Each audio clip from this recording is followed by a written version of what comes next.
Assalamualaikum warahmatullahi wabarakatuh. Perkenalkan asmanipun Sri Dewahyuni, kelas 10 basa ingkang dados pranatacara. Bapak Kepala Sekolah, Bapak Ajib Setyo ingkang kawula hormati.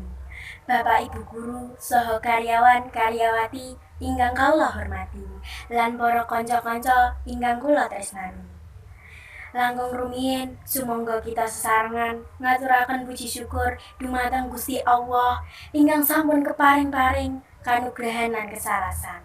Saengga kula lan panjenengan sedaya saged kempal wonten ing papan menika. Ingkang titiwanci menika kula dados pranatacara badhe ngaturaken susunan adicara ing enjing niki. Inggih punika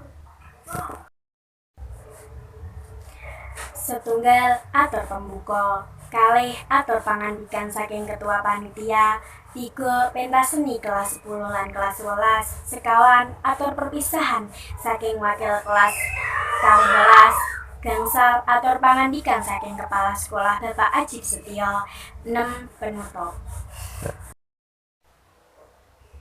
Adicara kaping setunggal inggih punika pembuka. Monggo kula lan panjenengan sedaya kanthi maos waosan Al-Fatihah sesarengan. Matur suwun. Adicara kaping kalih inggih punika pangandikan saking ketua panitia. Dumateng ketua panitia kula sumanggaaken. Matur suwun. Adicara kaping 3 ingkang punika pentas seni. Hadras saking kelas 10 lan kelas 11 kula sumanggaaken. Matur suwun.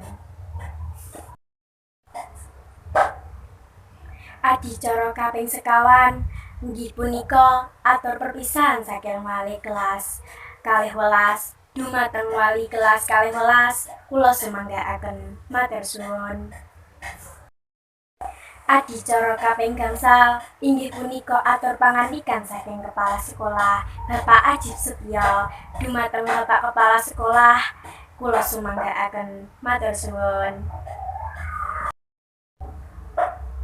Adicara ingkang kaping 6 inggih punika penutup. Mugi-mugi acara kita punika saged dados kenang-kenangan lan barokah. Mangga kita pungkas adicara ing siang punika kanthi waosan hamdalah sesarengan. Alhamdulillahirabbil alamin. Bapak Ibu lan tamu undangan, sesampun adicara punika kula ingkang tumindak pranata adicara ing enjing dugi siang punika. Mbok bilih wonten klentak-klentuk anggenipun, matur kula nyuwun pangapunten. Samudraning pangaksami dumateng panjenengan sedaya. Matur suwun. Wassalamualaikum warahmatullahi wabarakatuh.